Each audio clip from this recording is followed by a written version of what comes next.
Hello மக்களே, இந்த வீடியோவில் நம்ம மீன் குழம்பு எப்படி செய்யலான்னு பார்க்கலாம் வாங்க.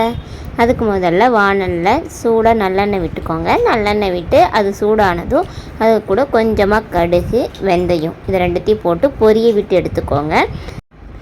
கடுகு நல்லா பொரிஞ்சு வந்ததும் அது கூட ஒரு கைப்பிடி அளவுக்கு பூண்டு உரித்து சேர்த்துக்கோங்க.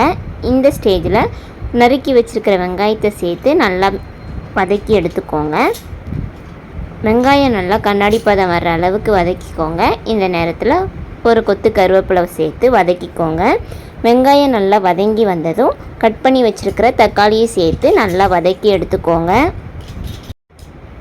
தக்காளி நல்லா வதங்கி வந்துடுச்சு. இப்போது குழம்புக்கு தேவையான மிளகாத்தூள், மஞ்சத்தூள் இது ரெண்டுத்தையும் நம்ம ஆட் பண்ண போகிறோம். மிளகாத்தூள் கொஞ்சம் நிறைய ஆட் பண்ணி மிக்ஸ் பண்ணி எடுத்துக்கோங்க. நல்லா மிக்ஸ் பண்ணி விட்டு மிளகாத்தூள் வாசனை போனதுக்கப்புறம் ஒரு எலுமிச்சைப்பழ அளவு சைஸ் புளியை ஊற வச்சு கரைச்சி இது கூட சேர்த்து கிண்டி விட்டுக்கோங்க. இப்போ எல்லாம் நல்லா மிக்ஸ் ஆகி வந்ததும் குழம்புக்கு தேவையான அளவு தண்ணி ஊற்றி கொதிக்க விடுங்க. இது கூட உங்களுக்கு வேணும்னா கத்திரிக்காய், முருங்கைக்காய் ஆட் பண்ணிக்கலாம். பட் இப்போ நான் எதுவும் ஆட் பண்ணலை. உங்களுக்கு வேணும்னா நீங்கள் ஆட் பண்ணிக்கலாம். குழம்பு நல்லா கொதித்து வந்ததும் அது கூட நமக்கு எந்த வகையான மீன் தேவையோ அந்த மீனை போட்டு ஒரு 10 நிமிஷம் சிம்மில் வச்சு இறக்குனா போதும். ரொம்ப நேரம் கொதிக்க வேண்டாம். 10 நிமிஷம் சிம்மில் வச்சு இறக்குனிங்கன்னா ரொம்ப டேஸ்டியான மீன் குழம்பு ரெடி.